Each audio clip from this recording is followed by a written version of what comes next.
रानी बना काफल पाके दुआ चढी दुआ तम्रो जोबन ढल्की गयो टिठमान दसु सुआ ए भैँसली बान्या काखरको गोरु पन बान्या सिन्दुरे पुइ हो के तमी मेरो टिठा मान्ने माछी मार्ने भुरे जाल तितरी पन्जाल लैजानु न छाडी जानु भइगयो जन्जाल ए कान्छी बहिनी घाँगर लाउँदी लछाडी जन्जाल्या पिरती मान्या के आया पछाडी तेल सकिया घिउ थपुला बत्तीका दिया कि पुइले छाड्या कि हो कि पुइले नदिया कि ए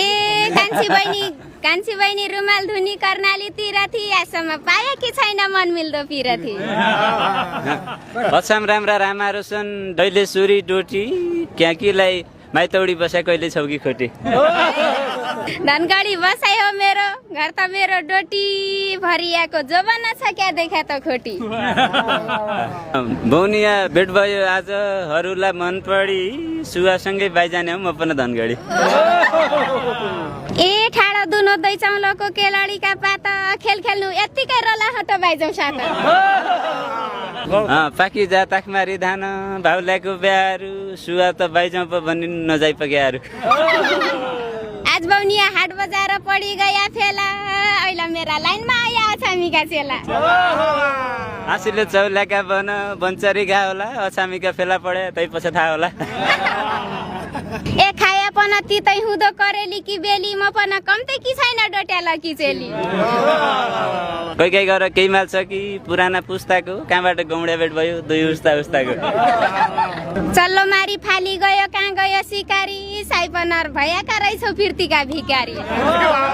माइत जाने मैतहरूका कानाउँदो फाँचो नै छनाइ छ मौरा गाडो मकन खाँचो नै आज त टिकटै छैन बम्बई जाने गाडी मेरा पाछा किन आया घर कि जोइ साडी 2 दिन खानु मुस्किलै छ खेती चाडको घरबारी बनाउनु मात्रै पिर्ती बाडको मैले त सुनौला सचा बाजा चानी रहेछ घरबार बना पिर्ती धान्ने बानी रहेछ सिलगढी सिपाहीका लुगा धुन्छ धुपी धुन्छ घरबार बना पिर्ती भागी लगा हुन्छ बचनाले हानु भने दुख मान्ने हुन कोही मर्दा कि एकैजै हो नि नमर्दा कि चारजै भैँसी क्या नखुयै न हो गाई बाख्रा खुनेल अर्काका क्या कुराहरू एकै नहुने ल काटेको कोइराली घाँस कोही जाला उमेर समय आएका बेला घरबारी होइ जाला खेतका इलैचा मनी सैल पानी सैल बालो जोबन ढल्की गयो अब हुने कैला केन्द्र कसो छ भनी मैना चढी राउली मौकाला गौडे भेट भयो।